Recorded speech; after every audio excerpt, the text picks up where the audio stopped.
The following is a presentation of the Sovryn Tech podcast feed.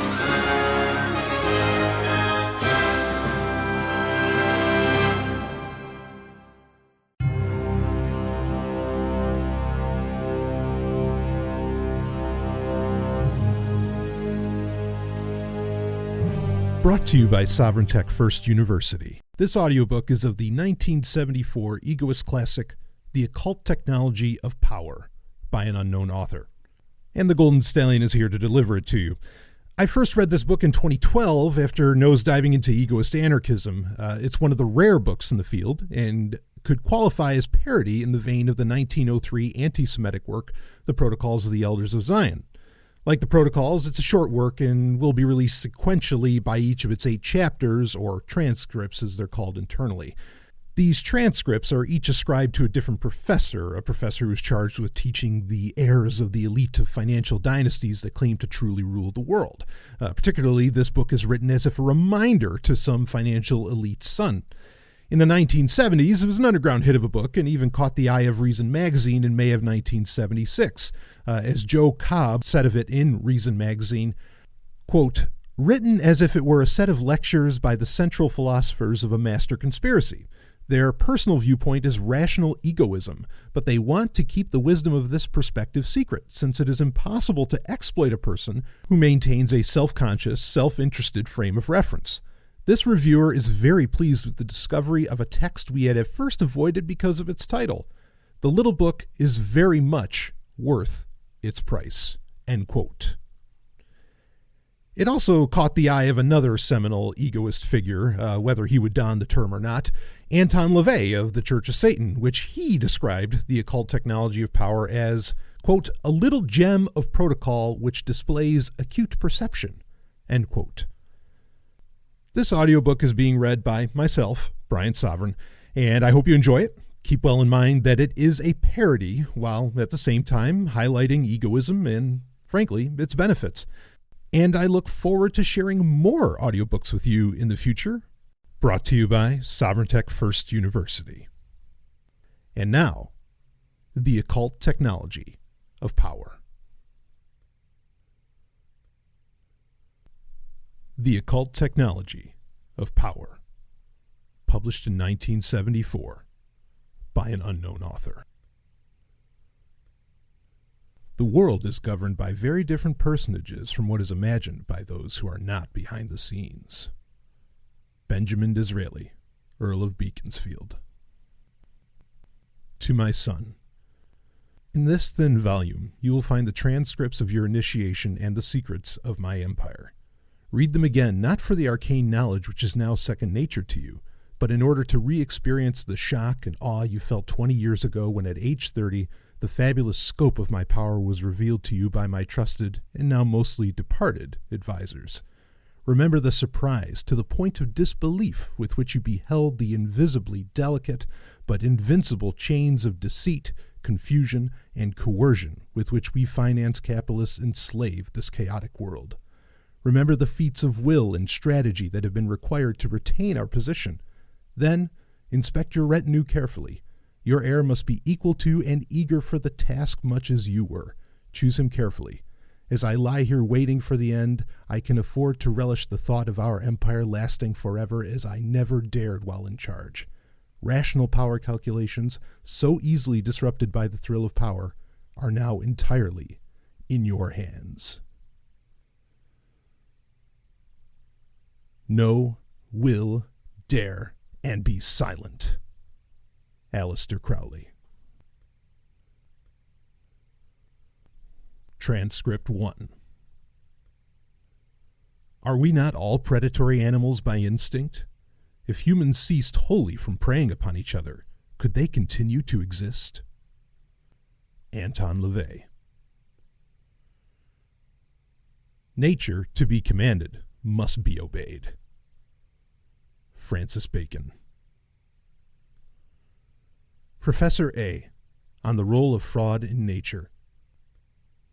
Organisms typically base their success primarily on deception and rely on actual force or mutually advantageous trade, symbiosis, as little as possible. This should be nearly self-evident. but is generally overlooked due to the moral codes we elitists voice on our subjects.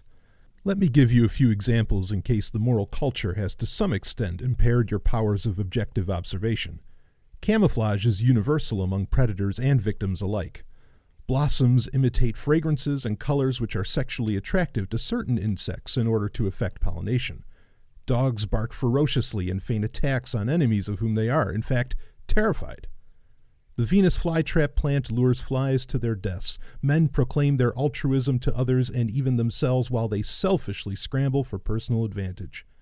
If you doubt that fraud is normal in nature, you should read Section 3 of the first chapter of Robert Ardrey's The Social Contract for a wealth of fascinating examples. Footnote 1. Of course, Ardrey fails to grasp the full application to contemporary human society of his brilliant insights into man's animal nature.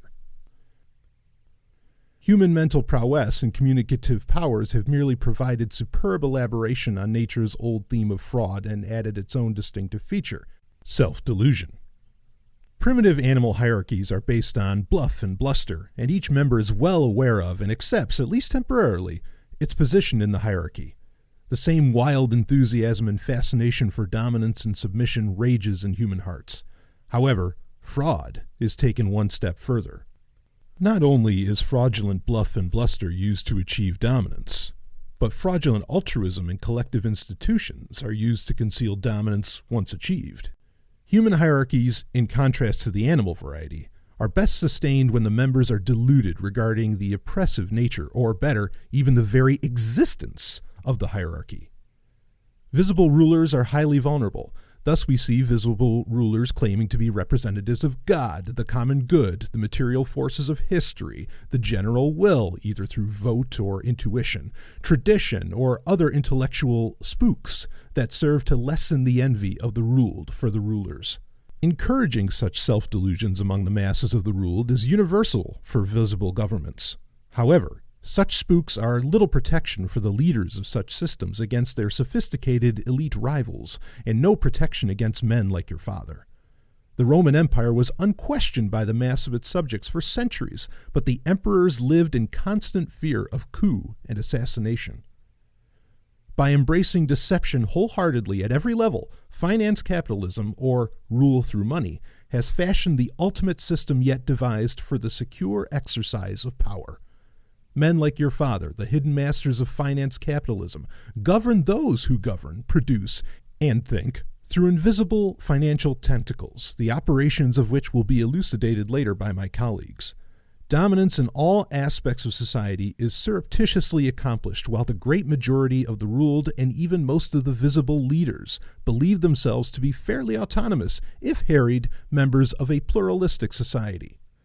Nearly everyone believes major decisions to be the vector sum of autonomous pressures exerted by business, labor, government, consumers, social classes, and other special interests. In fact, the vectors of societal power are carefully balanced by us, so that any net movement is in a direction chosen by us.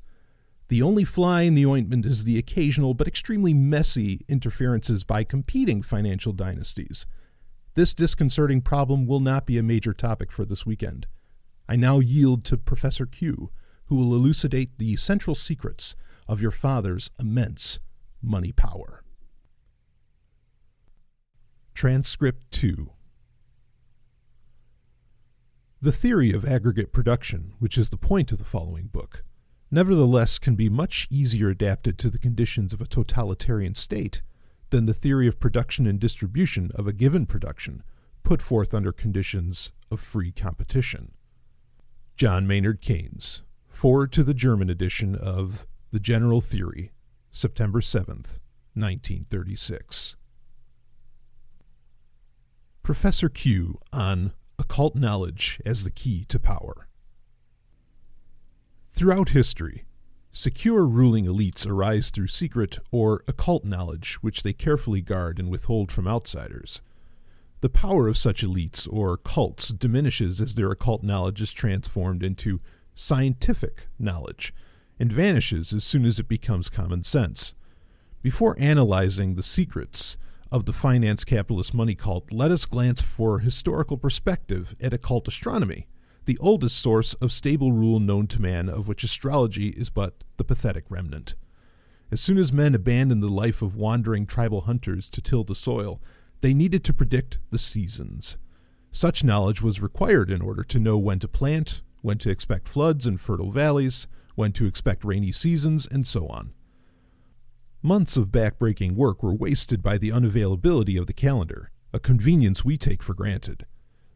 The men who first studied and grasped the regularities of sun, moon, and stars that presaged the seasons had a valuable commodity to sell, and they milked it to the fullest at the expense of their credulous fellow men. The occult priesthoods of early astronomers and mathematicians, such as the designers of Stonehenge, convinced their subjects that they alone had contact with the gods, and thus they alone could assure the return of planting seasons and weather favorable to bountiful harvests. The staging, predicting, of solar and lunar eclipses was particularly effective in awing the community. The general success resulting from following the priesthood's tilling, planting, nurturing, and harvesting timetables ensured the priesthood's power. Today's Christmas holiday season continues the tradition set by ancient priesthoods, who conducted rituals on the winter solstice to reverse the retreat of the sun from the sky. Their invariable success was followed by wild celebrations. Popular knowledge of seasonal regularities was discouraged by every manner of mysticism and outlandish ritual imaginable. Failures in prediction were blamed on sins of the people and used to justify intensified oppression. For centuries, people who had literally no idea of the number of days between seasons and couldn't count anyway cheerfully gave up a portion of their harvests, as well as their most beautiful daughters, to their faithful servants in the priesthoods.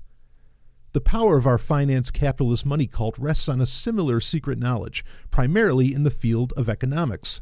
Our power is weakened by real advances in economic science. Footnote 2. Fortunately, the public at large and most revolutionaries remain totally ignorant of economics. However, we established money lords have been able to prolong and even reverse our decline by systematically corrupting economic science with fallacious and spurious doctrines. Through our power in the universities, publishing, and mass media, we have been able to reward the sincere, professional cranks whose spurious doctrines happen to rationalize in terms of common good the government-supported institutions, laws, and economic measures upon which our money powers depend. Keynesianism is the highest form of phony economics yet developed to our benefit. The highly centralized mixed economy resulting from the policies advocated by Lord Keynes for promoting prosperity has all the characteristics required to make our rule invulnerable to our twin nemeses: real private competition in the economic arena and real democratic process in the political arena. Laissez-faire, or free market, classical economics was our original attempt to corrupt economic science. Its beautiful internal consistency blinded economists for many years to the fact that it had virtually nothing to do with current reality. However, we are so powerful today that it is no longer possible to conceal our imposing institutions with the appearances of free competition.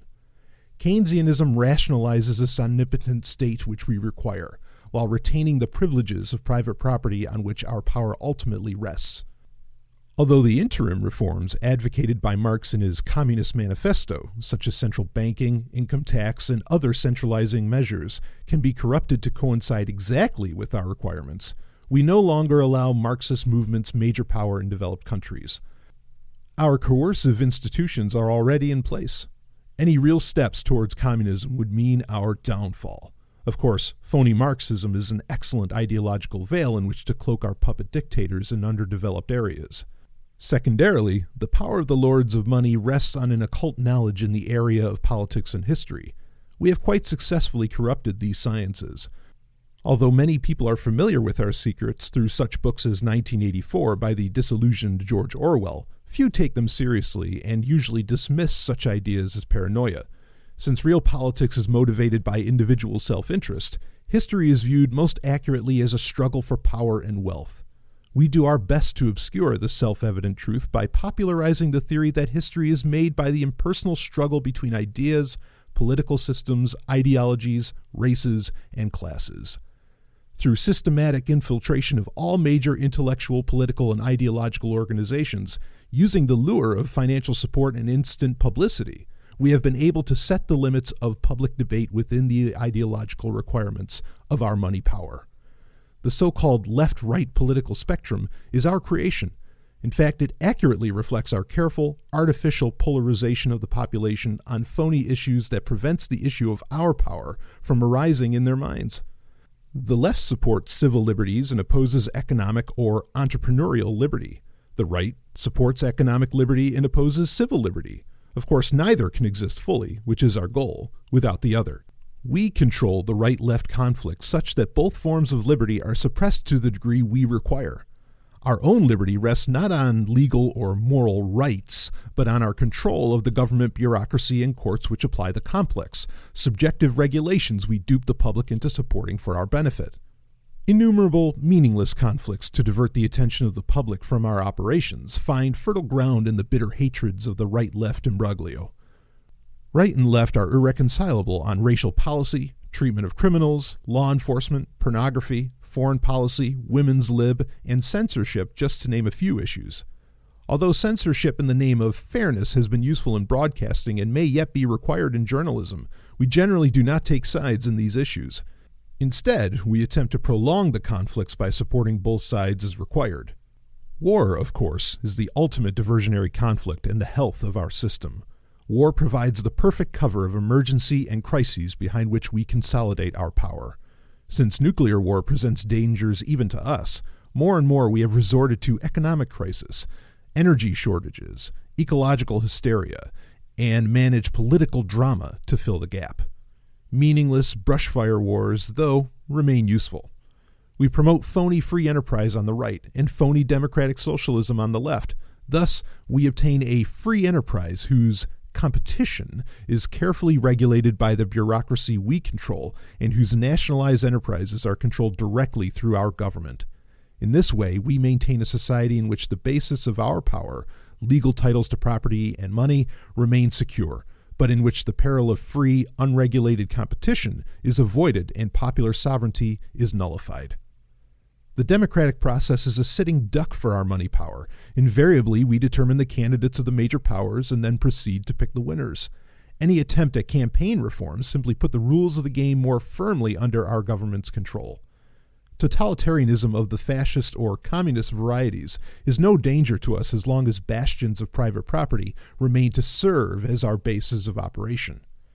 Totalitarian governments of both right and left, because of the vulnerability of their highly visible leaders to party rivals, can be manipulated easily from abroad. Primarily, totalitarian dictatorships efficiently prevent new money lords that could challenge our power from arising in whole continents, civilizations, and races. Perhaps a few words on ideology proper are in order before I conclude. The only valid ideology, of course, is rational egoism, that is, the maximization of the individual's gratification by whatever means prove practical. This requires power over nature, especially, when possible, power over other humans who are the most versatile and valuable tools of all. Fortunately, we do not have a society of egoists. Money lords would be impossible in such a society, as the mental spooks and rationalizations by which we characteristically manipulate and deceive would be a laughingstock. Under such circumstances, a policy of live and let live or true laissez-faire anarchy might be the only alternative. Certainly, a hierarchical order would be difficult to maintain by force alone. However, in the current era, while minds are yet in the thrall of altruistic, collectivistic, and divine moralistic spooks, the egoist's rational course is to utilize such spooks to control others. The next speaker, Professor M., will detail the key institutions of our power. Central banking. Transcript 3. It, a bank, can take the depositor's goods, the goods that it holds for safekeeping, and lend them out to people on the market. It can earn interest on these loans, and as long as only a small percentage of depositors ask to redeem their certificates at any one time, no one is the wiser. Or, alternatively, it can issue pseudo-warehouse receipts for goods that are not there and lend these on the market. This is the more subtle practice. The pseudo-receipts will be exchanged on the same basis as the true receipts, since there is no indication on their face whether they are legitimate or not. It should be clear that this practice, is outright fraud. Murray Rothbard, Man, Economy, and State. The bold effort the present bank has made to control the government, the distress it has wantonly produced, are but premonitions of the fate that awaits the American people should they be deluded into perpetuation of this institution, the Bank of the United States, or the establishment of another like it. Andrew Jackson, December 2nd, 1834. Professor M. on the Economics of Central Banking. As you have a doctorate degree in economics from a great university, I will touch as lightly as my verbosity allows on facts accepted by economic science and proceed to occult aspects of central banking. Since the division of labor is the key to all human achievement and satisfaction, a system of exchange is crucial. Barter is hopelessly complicated. A command economy in which each does and receives what he is told is also hopelessly cumbersome and fails to take advantage of individual initiative, ability, and concrete knowledge. A medium of exchange, money, is the obvious solution. Footnote 3. Even our highly centralized economies on the socialist model now enthusiastically embrace money as an indispensable simplifying tool in their economic planning. When left to themselves, people of a given geographical area settled upon a durable luxury commodity, usually gold or silver, to use as money. Because money is a store of value, as well as a medium of exchange, people saved part of their gold income rather than spending it all. This gold was often stored in the vaults of a local goldsmith, the precursor of the modern banker, for safekeeping. The depositor received a receipt that entitled him to an equal quantity and quality of gold on demand from the goldsmith. At some point, the goldsmith realized that there was no reason he could not loan out some of the gold for interest as long as he kept gold on hand sufficient to meet the fairly predictable withdrawal rate. After all, he simply promised to pay on demand, not hold the gold as such. Better yet, he could simply issue more receipts for gold than he had gold, and the receipts, renamed notes, could circulate freely among the populace as money. However, he soon found out that there was a definite limit set on this process by reality. Not all the extra notes issued circulated forever among the public. The rate of note redemption began to increase rapidly as the receipts passed into the hands of people unfamiliar with his reputation, and especially when competitive goldsmiths, otherwise eager for more gold reserves, came into possession of his notes. To prevent a disastrous run on his gold reserves, note issuance had to be kept within bounds, but the spending power of overissuance was a grave temptation. Especially relished was the power over governments, industry, and merchants that the miraculous loan power of the goldsmith could obtain. Many succumbed to temptation, overextended themselves, and brought ruin to their depositors, while others slowly became wealthy bankers by pursuing conservative loan policies. At this point, according to economic science, central banks are instituted to protect the public from periodic financial catastrophe at the hands of unscrupulous fractional reserve bankers. Nothing could be further from the truth. Central banks are established to remove the limitation on overissuance that reality places on competitive banking systems. As early as ancient Babylon and India, central banking, the art of monopolizing the issuance of money, had been developed into a perfect method for looting the general public. Even today, many bankers copy the tradition of the early exploitative priesthoods and design their banks to resemble temples. Defenses of central banking are simply part of the deception that lies at the heart of all power elites. Let us look at the way a new central bank is created where none has existed previously. We bankers approach the prince, or ruling assembly. Footnote 4, both of whom always want more money to fight wars or to curry favor with the people and typically are ignorant of economics. With a compelling proposal. Quote, grant our bank a national charter to regulate private banking and to issue legal tender notes, that is, force our notes to be accepted as payment for all debts, public and private. In exchange, we will provide the government all the notes it prudently requires at interest rates easily payable with existing taxes.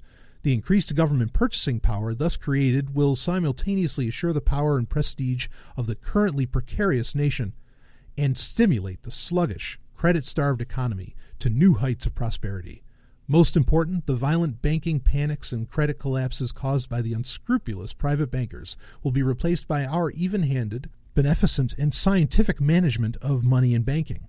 Our public-spirited expertise will be at the disposal of the state while we remain independent enough of momentary political pressures to assure sound management." End quote. For a while, this system seems to work remarkably well with full employment for everyone. The government and public does not notice that we issuers of the new notes are using the notes we create out of thin air to surreptitiously build economic empires at the expense of established interests. Because of the legal tender laws, few of the new notes issued by the central bank are returned for redemption in gold. In fact, private banks and even a few foreign banks may begin to use the central bank's notes as reserves for further issuance of credit. Soon enough, though, prices begin to rise as the added notes increase demand relative to the quantity of goods and services.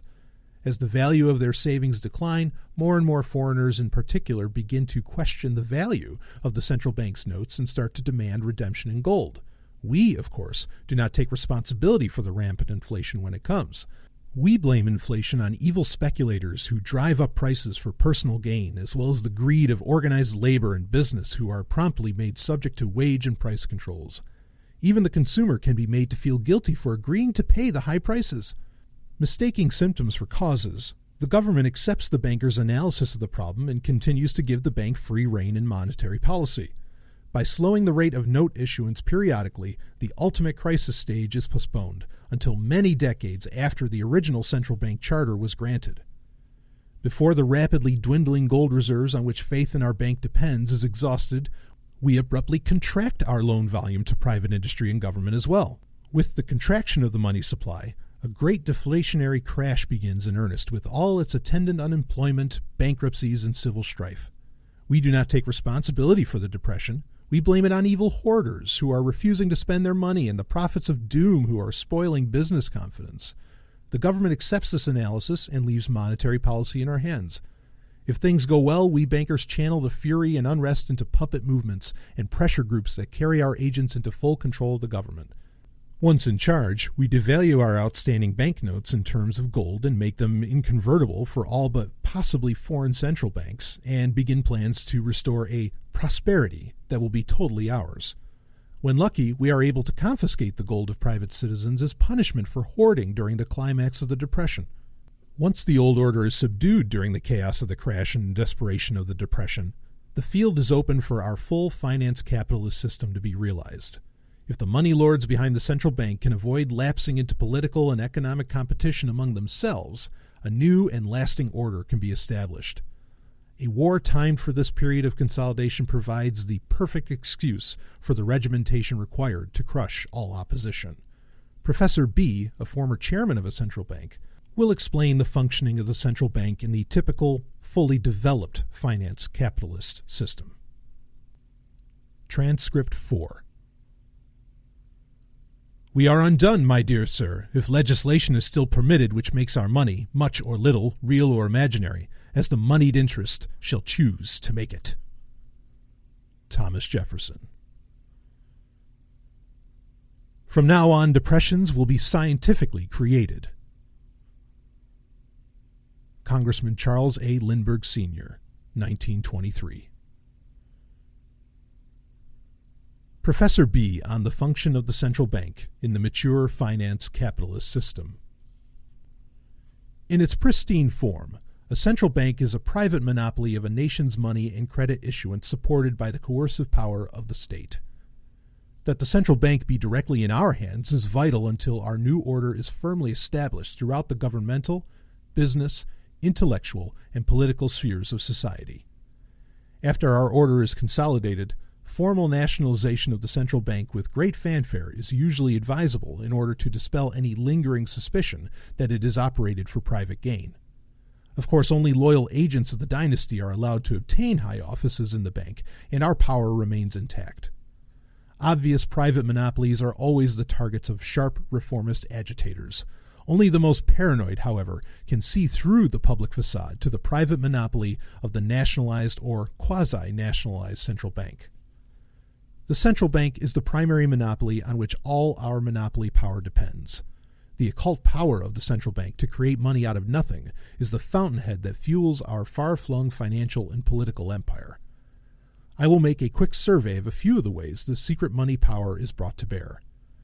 Basically, the power of our central bank flows from its control over the points of entry into the economy of new inflationary money, which it creates out of thin air.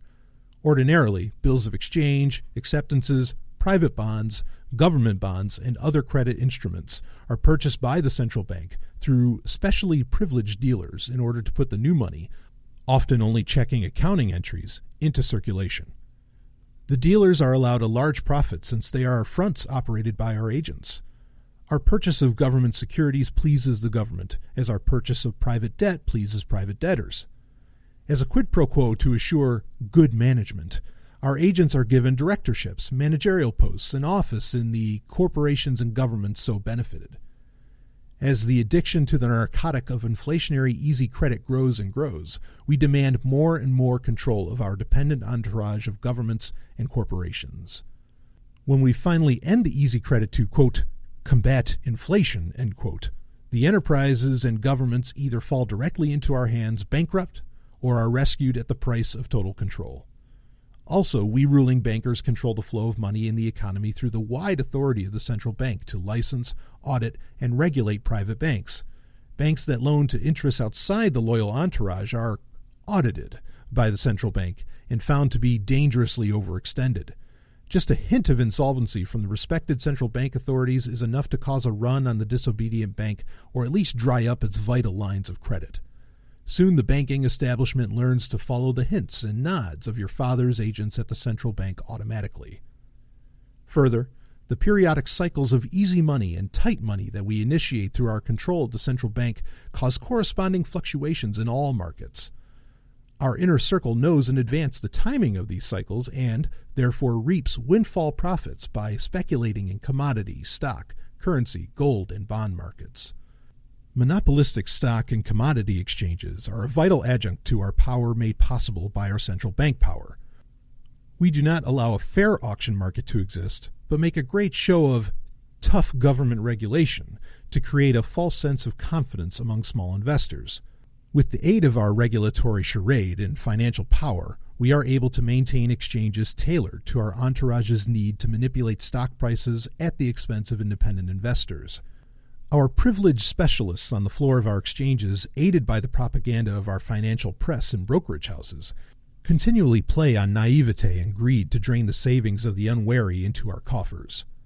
The stock, commodities, and securities held in trading accounts by the exchange and brokerage houses provides us with a clout far beyond our own actual holdings, with which we can manipulate prices and win proxy fights for corporate takeovers.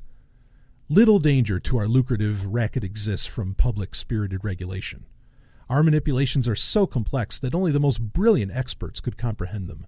To most economists, our exchange operations appear to be helpful efforts to stabilize the market. We ruling bankers, if able to keep peace among ourselves, become richer and richer as time passes without the annoyance of exerting productive efforts of benefit to others. The next speaker, Professor G, will discuss the secrets of social legislation and policy that do so much to cement our power. Transcript 5. There is no proletarian, not even a communist movement, that is not operated in the interests of money, in the direction indicated by money, and for the time being permitted by money, and that without the idealists among its leaders having the slightest suspicion of the fact. Oswald Spengler, Decline of the West. Also at the SDS convention, men from Business International roundtables tried to buy up some radicals. These are the world's leading industrialists, and they convened to decide how our lives are going to go. We were also offered Rockefeller money. They want us to make a lot of radical commotion so they can look more in the center as they move to the left. James Coonan, The Strawberry Statement, Notes of a College Revolutionary. Professor G on Social and Business Legislation and Policy. The danger to our system clearly is not that the people will spontaneously rise up and dispossess us. The people never initiate anything. All successful movements are led from the top, usually without the knowledge of the movement, by men like your father with vast resources and brilliant plans. The real danger arises in the upper middle classes. Occasionally, these people make vast fortunes through some brilliant technological innovation in their business, or through the favor of local politicians that escape our influence. Because of their ignorance of the reality of our power, however, the new rich usually fall easily into our hands. For instance, they seldom realize until too late that the dozens of loans they may owe to apparently independent banks can be called simultaneously with a mere nod from your father. Graver danger is presented by those whose enterprises are so successful as to be self-financing. Since the advent of the corporate income tax, truly self-financing corporations are extremely rare. Most disquieting is when these upstarts acquire the covert or open support and advice of your father's major international antagonists. This is particularly dangerous in countries with long democratic traditions where it is difficult to make our arbitrary rulings stick. The best solution is to enact comprehensive taxes and business regulations in the name of the common good. Such measures reduce the incidence of significant upstart competition to manageable levels. This policy, of course, strangles innovation and productivity. Reduction of the GMPs in countries under your father's control would be acceptable in the interest of secure power under the pretext of conservation, ecology, or no-growth stability, except that if carried too far, your father's clout vis-a-vis his international rivals would be impaired. The most difficult problem for the money lord is determining the level of social and economic freedom he dares allow for the sake of his international power. The only method is to maintain a home base of carefully monitored, relative freedom on which to base the economic and military strength required to maintain an empire of totalitarian dictatorships abroad. The following measures, however, are found necessary by nearly all money lords. 1. Steeply graduated income tax. Income tax does not affect us because our money was accumulated before the tax was imposed, and most of it is now safely protected in our network of tax-exempt foundations. Foundation income and capital can legally be used to finance the bulk of our social, economic, literary, and even political propaganda. In a pinch, it is easily diverted to illegal uses. Expensive studies required by our profitable economic operations can be legitimately financed through foundations. To the middle classes, however, income tax makes life into an endless treadmill. Even the most productive find themselves unable to accumulate significant capital. They are forced into the clutches of our central bank entourage for injections of the inflationary credit which we are privileged to create out of nothing. The self-financing wealth of the legendary 19th century robber barons and early 20th century tycoons is no longer possible. Although your grandfather owed his start to just those wide-open conditions, he was among the first of the super-rich to advocate the erection of the tax wall that is now in place. Please note that in democratic countries, eternal vigilance is required to prevent our tax shield from being riddled with loopholes by conniving legislators, who are usually of the tax-oppressed upper-middle-class origins themselves. 2. Business regulation. When upstarts slip through our financial tentacles and tax shields, perhaps with the aid of outsiders, a second line of defense becomes vital. Licensing in the crucial area of broadcasting has proven particularly necessary. This makes serious upstart-led mass political challenges impossible. Harassment by bureaucrats armed with arbitrary and voluminous industrial safety regulations is a new and increasingly effective technique. Security registration requirements to protect the small investor can cause fatal delays in an upstart's ability to raise capital on the stock market. Ecological considerations are easily perverted to stymie the plans of those who would upset the stability of our carefully planned system. Antitrust law, however, is our ultimate weapon. The handy doctrine of pure and perfect competition, which we have fostered in our universities, is ideally suited to convicting any successful competitor at our discretion. If the competitor charges a lower price than ours, he is accused of unfair competition, aimed at driving us from the field to impair future competition. If he asks the same price as we, he is open to the charge of collusion. If he charges more than us, he is obviously exploiting his monopoly power at the expense of the consumer. Fortunately, the rulings of our bureaucrats are so complicated that even when successfully appealed in court, many years elapse before the ruling is rendered. By then, our goals are often achieved through harassment. Product quality, safety, and testing regulations are excellent methods by which we insulate our established industries from potential competition. Beside raising the costs of entry into the auto business, for instance, the cost of safety can be passed to the consumer along with a healthy profit markup. 3. Subsidies, tariffs, and foreign aid. Although direct subsidies can occasionally be procured for our entourage of corporations by appealing to the masses' desire to preserve jobs, this exploitive technique is usually too obvious. Tariffs are easily passed but lead to retaliation against our foreign holdings. Foreign aid and soft, sure-to-be-defaulted, government-guaranteed loans, however, fill the bill perfectly under modern conditions. Foreign aid maintains our empire of foreign dictators abroad while providing guaranteed, highly profitable sales to our corporations at home base. Foreign aid should always be contingent on the purchase of goods, usually military hardware, that only our entourage of firms can provide. Few have the courage to oppose such altruistic aid to the starving masses of the Third World.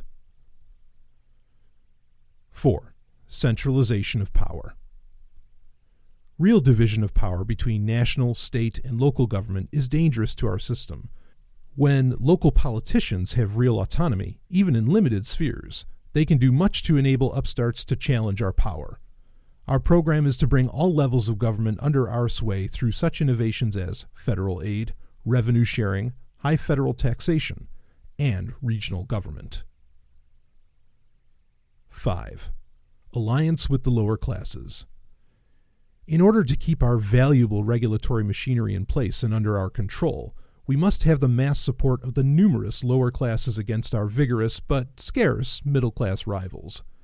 The best method is to provide the lower classes with subsidies at the expense of the middle class. This creates a mutual hatred that prevents the middle class from appealing effectively to the lower classes for support. Social Security, free health care, unemployment benefits, and direct welfare payments, while doing nothing for us directly, create a dependent class whose support for our critical measures can easily be made part of a package deal. Please note also that the major labor unions began with our financing and are led to this day by leaders of our choosing. No one can rise to or remain at the top of a rough-and-tumble union without our financial backing. In spite of their rebellious rhetoric, bought union leaders are the source of our power over the management of firms with widely held stock. Unions are the ultimate weapon for destroying otherwise invulnerable, self-financing rivals. Further, downward flexibility of wages and prices, which obtained without widespread unionization, would increase the ability of the economy to survive without our aid during the economic crises we create. Bread and circuses are as useful today as in Roman times for mobilizing the mob against our staid adversaries. Next, Professor D will describe our education policies. Transcript 6. In our dreams, we have limitless resources, and the people yield themselves with perfect docility to our molding hands. The present educational conventions fade from our minds, and, unhampered by tradition, we work our goodwill upon a grateful and responsive rural folk. The task we set before ourselves is a beautiful one, to train these people as we find them to a perfectly ideal life just as they are. So we will organize our children into a little community and teach them to do in a perfect way the things their fathers and mothers are doing in an imperfect way in the home, in shop, and on the farm. The objective of Rockefeller Philanthropies stated by him and Gates in Occasional Letter No. 1 of Rockefeller's General Education Board. A general state education is a mere contrivance for molding people to be exactly like one another, and as the mold in which it casts them is that which pleases the predominant power in the government, whether this be a monarch, a priesthood, an aristocracy, or the majority of the existing generation, in proportion as it is efficient and successful, it establishes a despotism over the mind, leading by natural tendency to one over the body. John Stuart Mill. Professor D on the role of public education. In order to maintain our system of power, the the institution of universal public education is indispensable. The anarchy of private education, in which any manner of dangerous ideas could be spread, cannot be tolerated. Thus we make private education financially impossible to all but the few mostly elite offspring of our financial entourage, by means of burdensome taxation and regulation. The primary purpose of public education is to inculcate the idea that our crucial institutions of coercion and monopoly were created for the public good by popular national heroes to blunt the past power of the malefactors of great wealth. Crucial is to create the impression that, although the people have been exploited in the past, today the wealthy are at the mercy of an all-powerful government which is firmly in the hands of the people or do-gooding liberals. For those of more sophistication who reject this Pollyanna view of reality, we promote the liberal reformer mentality, which holds that a new era of reform is on the verge of crushing forever the last vestiges of money lordism. Of course, the reforms, after taking shape as a bewildering myriad of regulatory agencies and taxes, are found to be ineffective in subordinating our power to the popular will, whereupon we stir up another era of progressive reform. Our contrived left-right spectrum, which our compulsory education helps to make universal, is valuable in assuring that this charade does not get out of hand. The Pollyannas in the middle are neither dangerous nor useful in this endeavor. What is needed is a feeble but persistent right conservatism to moderate and emasculate the liberal reforms. Conservatives tend to resist all of the advances in the centralized government power that we lead the liberals to see as necessary in order to totally end the undemocratic power of money in society. Conservatism would rather promote a pluralism of competing interests in which money is the medium of competition than risk the excesses of big government.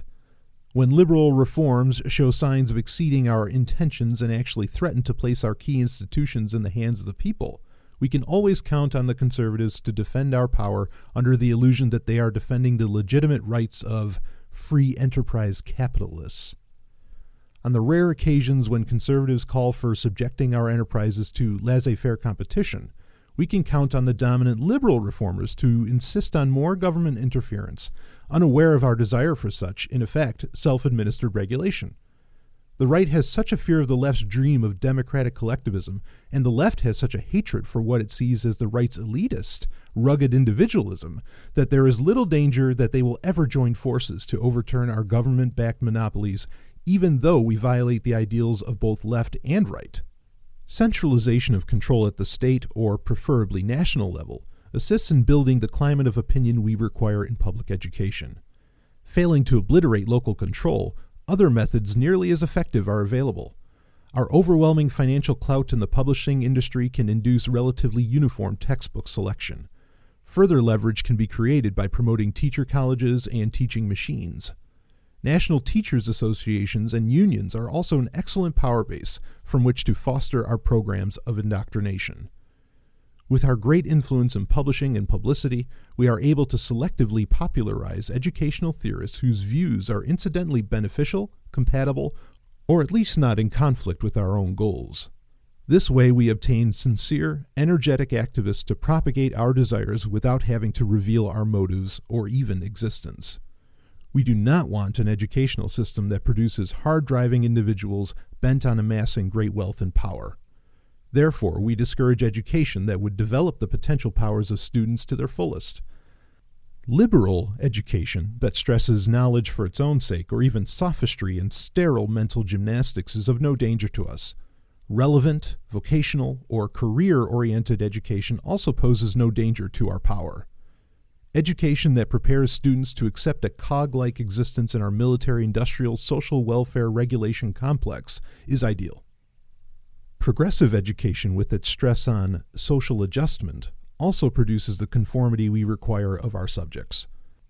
Emphasis on competitive sports may produce a certain amount of disruptive competitiveness among the participants, but primarily has the effect of creating lifelong voyeuristic spectators who will enthusiastically sublimate their competitiveness into endless hours of following college and professional sports on the boob tube. Space spectaculars and dramatic political infighting are also marvelous diversions with which to occupy the masses. Anyone seeking social change will gravitate to the field of education. Our strategy is simple. Let only those succeed whose influence would be compatible with our power. Encourage all who would develop the passive or receptive mode of existence. Discourage all who promote the aggressive or active capacities. Build a great cult of salvation through endless education, touting it as the democratic path to success. Deride the frontal approach to success of the outmoded, rugged individualist. Before yielding the floor to Professor X, who will discuss the role of secret societies and prestigious clubs, I would like to comment on the demise of religious education as a vehicle for social control. Religion, in its time, was a remarkable weapon for inculcating subservience, altruism, and self-abnegation among our subjects. We did not give up this weapon voluntarily. Your grandfather, for one, supported the Baptist faith well after most finance capitalists had turned wholly to secular ideologies. However, a trend toward rationality in human affairs plods along inexorably quite outside the reach of our power. Only in our totalitarian dictatorships can this trend be quashed entirely. In the semi-open societies in which our money power is based, the forces of reason can only be impeded and diverted. Some have theorized that, eventually, widespread rational egoism will overturn our order. I am confident that secular faiths and just plain confusion will suffice to sustain our power for many centuries to come. Transcript 7.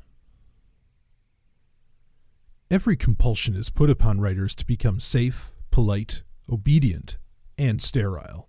In protest, I declined election to the National Institute of Arts and Letters some years ago, and now I must decline the Pulitzer Prize. Upton Sinclair. It is useless to deny, because it is impossible to conceal, that a great part of Europe, the whole of Italy and France and a great portion of Germany, to say nothing of other countries, is covered with a network of these secret societies, just as the superficies of the earth is now being covered with railroads. Benjamin Disraeli, Earl of Beaconsfield, July 14th, 1856. Professor X on Prestigious Associations and Secret Societies. In preserving and protecting our grasp on nations, we must exert veiled control of all major opinion-molding associations, and especially prestigious clubs which attract the leaders in various fields and do so much to influence the dispensing of commanding positions in government and business. Associations of the leading scholars, businessmen, writers, religionists, artists, bureaucrats, newsmen, ideologists, publishers, broadcasters, and professional men, as well as special interest groups representing laborers, farmers, consumers, racial minorities, and so on, must be subtly kept under the broad limits of our sway. Since membership dues and fees are never sufficient to support their ambitious activities, voluntary, non-profit organizations are easy prey for the nearly unlimited financial resources of our entourage. However, our real motive to further our political and economic power must not be revealed in the process. Our policies must be laboriously rationalized in terms compatible with prevalent ideologies and moralities or the material advantage of the groups involved. Leaders of such groups are remarkably quick to accept our rationalizations when financial support is extended. We engage in outright bribery only as a last resort and then only in extreme cases. Our long-range interests are better served by temporarily postponing a policy victory than by risking exposure of our power by attempting outright bribery. In fact, clumsy bribery and intimidation attempts are characteristic of our foolish nouveau riche opponents. As an example, if we decide that federal rather than state chartering or licensing of corporations would further our control over the economy, we would not simply order politicians and opinion leaders to support our desires. Corporations not relishing central control would be suspicious that something was afoot and might expose our plot.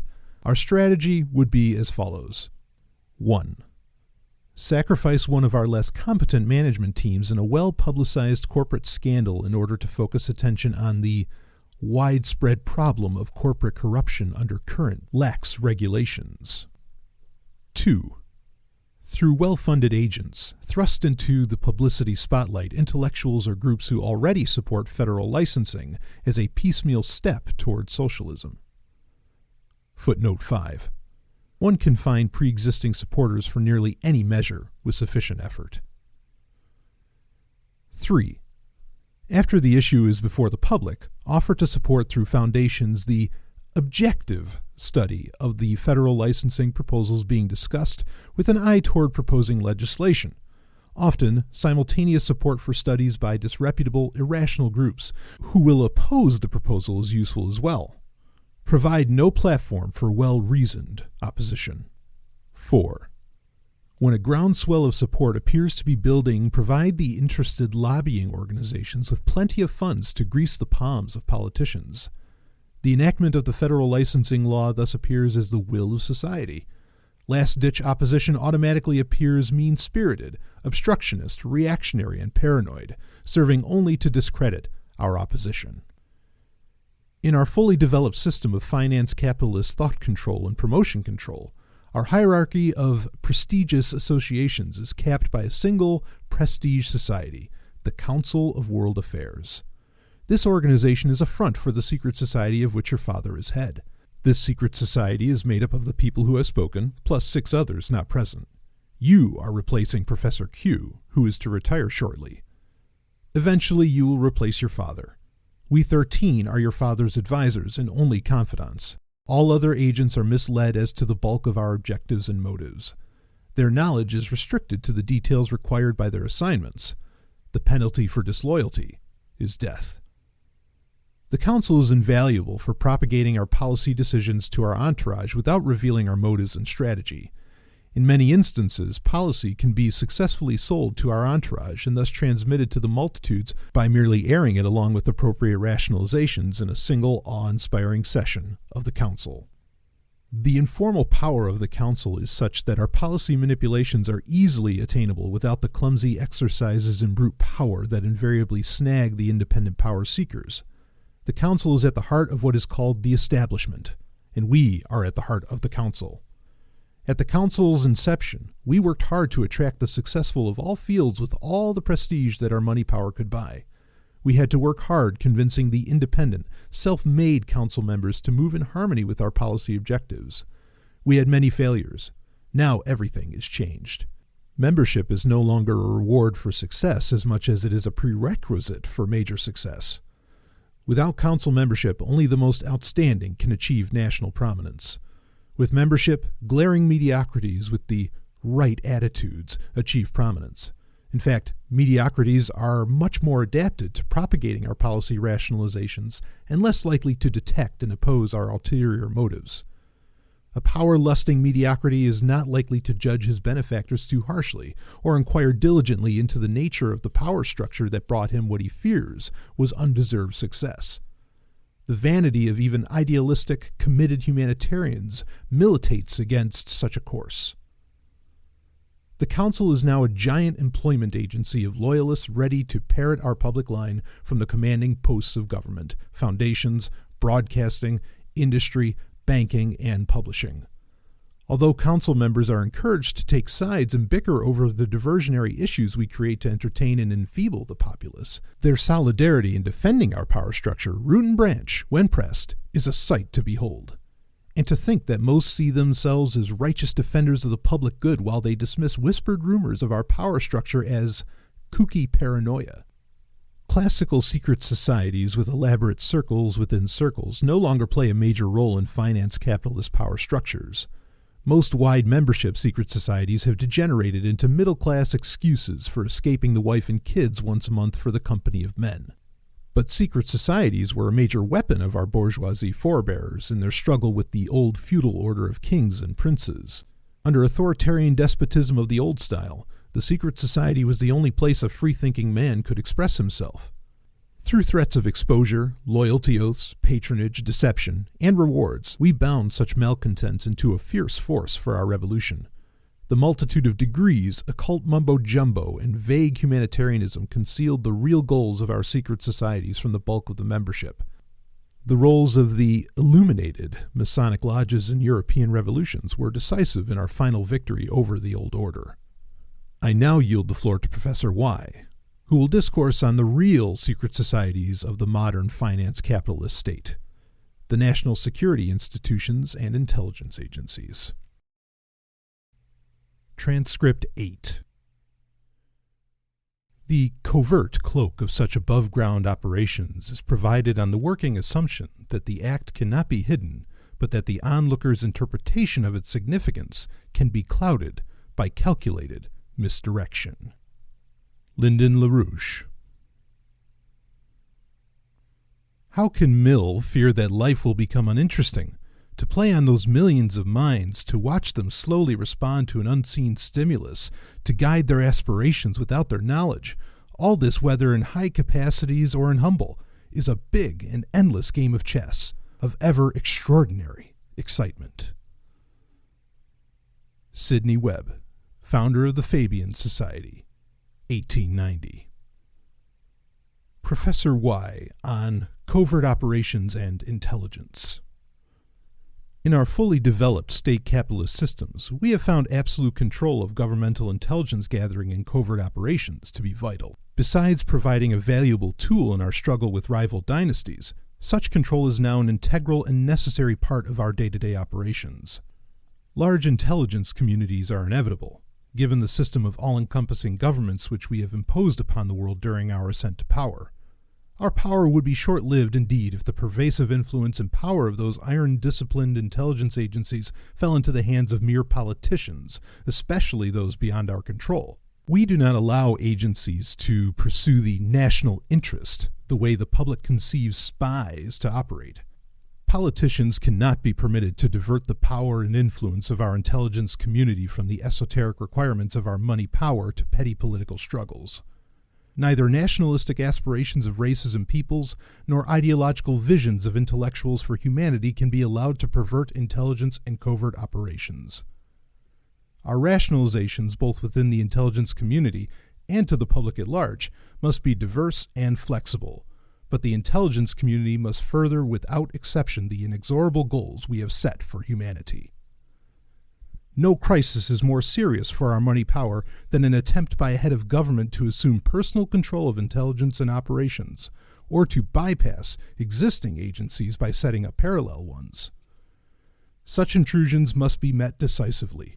Although a contrived scandal to remove the offending politician from office is the first line of defense, we dare not shrink from assassination when necessary.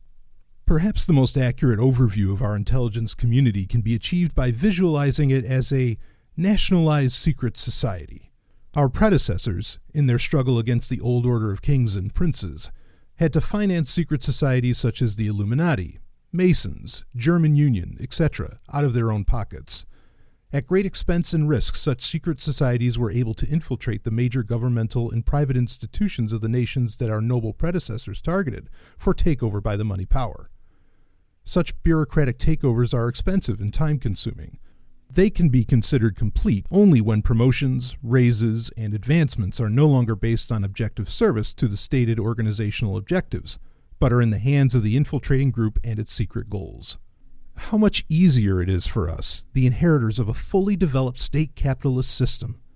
By appealing to national security, we are able to finance and erect secret societies of a colossal scope, far beyond the wildest dreams of our path-breaking predecessors.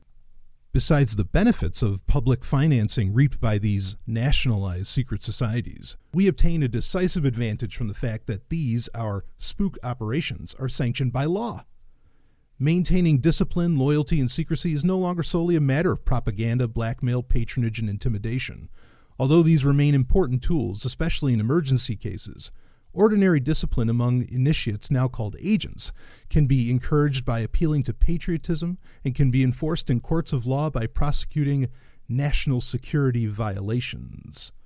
As massive as our intelligence community has become in itself, we still operate strictly on the finance capitalist principle of leverage. Just as a rational finance capitalist never owns more stock in a corporation than the bare minimum required for control, intelligence operatives are placed only in as many key positions as are required to control the target organizations. Our goal, after all, is agent control of all significant organizations, not intelligence community membership for the entire population. The organizational pattern of baffling circles within circles, characteristic of classical secret societies, is retained and refined by our intelligence community. That one hand not know what the other is doing is essential to the success of our operations. In most cases, we do not allow the operatives themselves to know the ultimate and, when possible, even the short-range objectives of their assignments. They operate under covers that disguise our goals not only from the public and target groups, but from agents themselves. For instance, many agents operating under left cover are led to believe that the agency, or at least their department, is secretly but sincerely motivated by socialistic ideology. Thus, they assume that the intelligence agency's ultimate goal is to guide left-wing groups in productive directions, even though they cannot always see how their own assignment fits into those assumed goals. Other left-cover agents, those with right-wing predilections, are encouraged to believe that the agency is simply monitoring violence-prone, subversive groups in order to protect the public. When such agents are asked to participate in or even lead radical activity, they assume that the ultimate objective is to fully infiltrate and destroy the organization for the good of the country. This is very seldom the case. We waste little or no money protecting the public or defending the nation. Agents operating under right cover are handled in symmetrical fashion. Agents with right-wing prejudices are encouraged to believe the agency is right-wing. Left-prejudiced agents are asked to operate under right cover in order to monitor dangerous rightist organizations. Most intelligence agents remain blithely ignorant of the big picture, which is so clear to us from our spectacular vantage point. Very few have enough information or intelligence to reason out how their specific and sometimes baffling assignments promote the legislative, judicial, operational, and propaganda needs of our money power. Most would never try. They are paid too much to think about such things. Agents with a gangster cover are of two types. First, there is the sincere gangster that draws his salary from an intelligence agency. He is led to believe that the gangland godfathers control the government agency for their own purposes. Actually, the situation is the opposite. The agency controls the gangster for other purposes. Second is the sincere crime fighter who is led to believe that the agency is attempting to infiltrate and monitor the gangsters as a preliminary step to destroying organized crime. Such upstanding agents commit many crimes in their zeal to rid the country of organized crime. To envision how we operate in this lucrative field, let's briefly look at the mechanics of dope smuggling. Police and customs officials are told to leave certain gangsters alone, even when transporting suspicious cargo. This is made to seem perfectly proper since it is well known that secret police infiltrators of organized crime must participate in crimes in order to gain the confidence of gangsters. What customs agents would want to upset a carefully laid plan to set up the underworld kingpins of dope pushing? But the agent, as well as the police who cooperate, are mistaken in believing that the purpose of the assignment to help smuggling dope is ultimately to smash organized crime. If he could see the big picture, as we can, the agent would see that practically all our dope is smuggled by federal intelligence agents and secret police. However could such a volume be transported safely? Real harassment and prosecution is reserved for those who enter the field without our approval. Here's our organized crime strategy. On the one hand, we pass laws to ensure that mankind's favorite pastimes, vices, are illegal. On the other hand, we cater to those vices at a huge monopoly profit with complete immunity from prosecution. A new and growing methodology of our intelligence community is psycho- and drug-controlled agents. Properly, these are referred to as behavior-modified agents, or, in the vernacular, zombies. With the use of hypnotic drugs, brainwashing, sensory deprivation, small group sensitivity training, and other behavior modification techniques, the scope of which was hinted in the movie Clockwork Orange, complete personalities can be manufactured from scratch to the specifications of value structure profiles we designed by computer to suit our purposes. Such personalities are quite neurotic and unstable due to defects in our still developing technology, but still useful for many purposes. The primary virtue of zombies, of course, is loyalty. Agents that are subconsciously programmed for the assignment at hand cannot be conscious traitors. All a zombie can do is reveal how compulsive and psychotic he is with regard to his cause. Even to trained psychologists, he simply appears to be the proverbial lone nut. Although the zombie may have memories of psychotherapy at a government agency when questioned under hypnosis, this is unlikely to raise suspicion in the mind of court-appointed psychologists. After all, lone nuts should be kept in insane asylums and subjected to psychotherapy. At most, the government hospital will be reprimanded for letting a loony loose before he was cured. Until our techniques can be perfected, the use of zombies must be restricted to national dramas designed to justify the growing power of our centralized governments over the lives of our people. Most suicidal radicals and crazies who so mysteriously avoid arrest for years at a time are zombies conditioned to terrorize the public in the name of some irrational ideology. After repeated doses of such terror, the public is conditioned to accept the necessity of our intrusive police state with very little objection. The way is clear for an accelerated program of behavior modification research to be conducted mostly at public expense in the name of mental health and rehabilitation. Such research can be conducted with little complaint in prisons, refugee camps, drug rehabilitation centers, government hospitals, veteran hospitals, and even public schools and daycare centers. Mental institutions, methadone maintenance centers, and prisons are fertile fields for recruiting the deranged or drug-addicted persons most suitable for zombie conversions. Of course, only a few of our most trusted agents actually participate in the creation of zombies. The brilliant researchers and experimenters who make most of the breakthroughs earnestly believe that their techniques are designed strictly for the betterment of mankind. Inevitably, a fraction of the population objects to behavior modification as an infringement of man's sacred free will, even if they are convinced that our intentions are benign. We carefully leak a few scandals to satisfy such persons that our experiments are being kept within bounds and that excesses are being stopped. Our artificial scandals exposing the excesses of coercive psychology are carefully designed to make the researchers seem incompetent and clumsy to the point of maiming and killing their patients. This effectively conceals the fantastic strides we have made toward total behavioral control. Great things are going to be possible in the future. I now return the floor to your father for his concluding remarks. End of transcripts. Might is a fine thing, and useful for many purposes, for one goes further with a handful of might than with a bagful of right. Max Stirner. Why, then the world's mine oyster, which I with sword will open. Shakespeare. My closing remarks. My son, you surely have many questions about my strategy in the seemingly momentous economic and political crises that are shaking national and international affairs. You and I will begin handling them in detail shortly. For tonight, let me be brief. Most of the current national upheavals are stage-managed to consolidate our monopoly position in government and business against the continual nuisance of economically competent but politically naive competitors. Likewise, most international crises are managed to exert pressure on our obstreperous, reluctant puppet dictators in underdeveloped areas. These events are fairly easy to manage. I expect to place such management in your hands as soon as possible. The real challenge lies in dealing with my international peers. These are the real crises, since they are crises of my power structure, not just of my subject populations and puppets. In the vast chess game with my peers, there are no rules and no proven tactics. Mutual vulnerability alone limits the conflict. My peers and I have labored for decades to erect a world government and banking system under which we could all share finance capitalism's millennium without the nightmare of internecine warfare. With the advent of nuclear war, a new world order seemed particularly desirable. I say ostensibly we have labored for world government because none of us are sure the others will ever voluntarily surrender sovereignty to the group. The schedule set after the last World War has not been met. So far, the world government idea has served mainly to enthuse collectivist intellectuals and secondarily to veil each finance capitalist maneuvers for supremacy from the rest. The future course of finance capitalism is difficult to predict. Our empires are too fragile to risk all-out battles for supremacy among ourselves.